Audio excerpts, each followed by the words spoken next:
নমস্কাৰ মৰমৰ ছাত্ৰ ছাত্ৰীসকল, আজি মই এইটো ভিডিঅ'ৰ জৰিয়তে তোমালোকৰ আগত মই চতুৰ্থ শ্ৰেণীৰ পৰিৱেশৰ 4 নম্বৰ পাঠটোৰ জীৱ আৰু পৰিৱেশৰ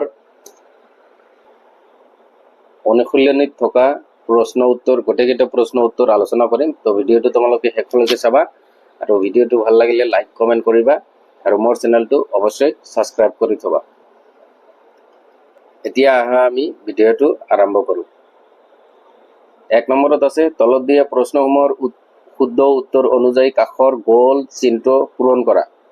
ক নম্বৰত চোৱা, খাদ্য গ্ৰহণৰ ক্ষেত্ৰত তলৰ কোনটো ক্ৰম শুদ্ধ? অৰ্থাৎ এইটো খাদ্য শৃংখলত সজাব দিছে। ইয়াৰে শুদ্ধটো হ'ব 2 নম্বৰ, ঘাঁহ হৰিণা বাঘ। অৰ্থাৎ ঘাঁহ হৰিণা খায়, হৰিণাক আকৌ বাঘে খায়। গতিকে ইয়াত আমাৰ 2 নম্বৰটো গোল চিন কৰিব লাগিব, এইটো গোল চিন কৰি ভৰাই দিব লাগিব। এতিয়া খ নম্বৰত চোৱা, খাদ্য গ্ৰহণৰ ক্ষেত্ৰত পুখুৰী বা জলাশয়ত কোনটো ক্ৰম দেখা যায়? ইয়াৰে শুদ্ধ উত্তৰটো হ'ব 1 নম্বৰ, শেলাই ভেকুলী আৰু ভেকুলী। ইয়াৰে শুদ্ধটো হ'ব 1 নম্বৰটো শেলাই ভেকুলী মাছ। অৰ্থাৎ ইয়াৰে যেটো য'ত 1 নম্বৰ আছে 1 নম্বৰটো আমি এই 1 নম্বৰ ৰাউণ্ডটো আমি গোল কৰি পূৰণ কৰি দিব লাগিব। তাৰপিছত 2 নম্বৰটো চোৱা, 2 নম্বৰত দিছে উত্তৰ লিখা। মই উত্তৰ লিখা কেইটা মই তোমালোকক PDF আকাৰত লৈ আহিছোঁ, তোমালোকে চোৱা। ইয়াত চোৱা, ক নম্বৰ প্ৰশ্নটো আছিল পৰিৱেশত থকা জৈৱিক উপাদানবোৰ কি কি? উত্তৰ লিখিবা, পৰিৱেশত থকা জৈৱিক উপাদানবোৰ হ'ল উদ্ভিদ, প্ৰাণী, চৰাই চিৰিকটি আৰু অণুজীৱ। খ নম্বৰ প্ৰশ্ন, উদ্ভিদে খাদ্য প্ৰস্তুত কৰিবলৈ কি গেছ ব্যৱহাৰ কৰে? উত্তৰ লিখিবা, উদ্ভিদে খাদ্য প্ৰস্তুত কৰিবলৈ কাৰ্বন ডাই অক্সাইড গেছ ব্যৱহাৰ কৰে।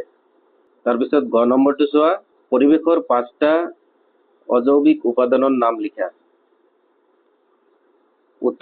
উত্তৰ দি লিখিবা, পৰিৱেশৰ 5টা অজৈৱিক উপাদানৰ নাম হ'ল বায়ু, পানী, মাটি, সূৰ্যৰ পোহৰ আৰু তাপ।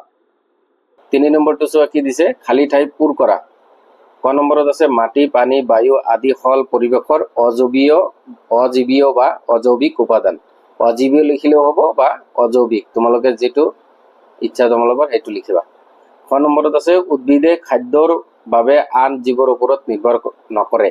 তাৰপিছত গ নম্বৰত আছে এটা জীৱই আনটো জীৱক খাই পৰিৱেশৰ ভাৰসাম্য ৰক্ষা কৰে। 4 নম্বৰটো চোৱা কি আছে, শুদ্ধ বাক্যটোত এই চিন আৰু অশুদ্ধ বাক্যটোত এই চিন দিবা। ক নম্বৰত আছে বাসস্থানৰ বাবে এটা প্ৰাণীয়ে আন এটা প্ৰাণীৰ ওপৰত নিৰ্ভৰ কৰে, এইটো অশুদ্ধ, গতিকে তোমালোকে এইটো ক্ৰছ চিন দিবা। খ নম্বৰত আছে নেউল এবিধ মাংসভোজী প্ৰাণী, এইটো শুদ্ধ, এইটো তোমালোকে ৰাইট চিন দিবা। গ নম্বৰত আছে প্ৰাণীবোৰে পৰিৱেশৰ সমতা ৰক্ষা কৰে, এইটো শুদ্ধ, এইটো তোমালোকে ৰাইট চিন দিবা। এতিয়া চোৱা 5 নম্বৰত আছে ক অংশৰ লগত খ অংশ আচটানি মিলোৱা। এইটো ক অংশ, এইটো খ অংশ, এইটো আচটানি মিলাব দিছে। এতিয়া শস্য কোনে খায়? এন্দুৰে খায়। কীট পতংগক ভেকুলীয়ে খায়, শেলায়ক মাছে খায়, সাপক চিলনীয়ে খায়। এতিয়া একেবাৰে শেষত 6 নম্বৰত চোৱা, 6 নম্বৰত কি দিছে, উদ্ভিদ আৰু প্ৰাণী পৰস্পৰ নিৰ্ভৰশীলতা সম্পৰ্কে 3টা বাক্য লিখা। অৰ্থাৎ উদ্ভিদ আৰু প্ৰাণীৰ মাজত যে পৰস্পৰ এটা সম্পৰ্ক আছে, ইয়াৰ ওপৰত 3টা বাক্য লিখিব দিছে। মই এইটো PDF আকাৰে লৈ আহিছোঁ, তোমালোকে চোৱা। উত্তৰ 1 নম্বৰত আছে উদ্ভিদে প্ৰাণীক খাদ্য আৰু অক্সিজেন যোগান ধৰে। 2 নম্বৰত লিখিবা, প্ৰাণীয়ে শ্বাস প্ৰশ্বাসৰ জৰিয়তে কাৰ্বন ডাই অক্সাইড এৰি দিয়ে, যি উদ্ভিদৰ খাদ্য তৈয়াৰ কৰিবলৈ প্ৰয়োজন হয়। 2 নম্বৰ দি লিখিবা, প্ৰাণীয়ে শ্বাস প্ৰশ্বাসৰ জৰিয়তে কাৰ্বন ডাই অক্সাইড এৰি দিয়ে, যি উদ্ভিদৰ খাদ্য তৈয়াৰ কৰিবলৈ প্ৰয়োজন হয়।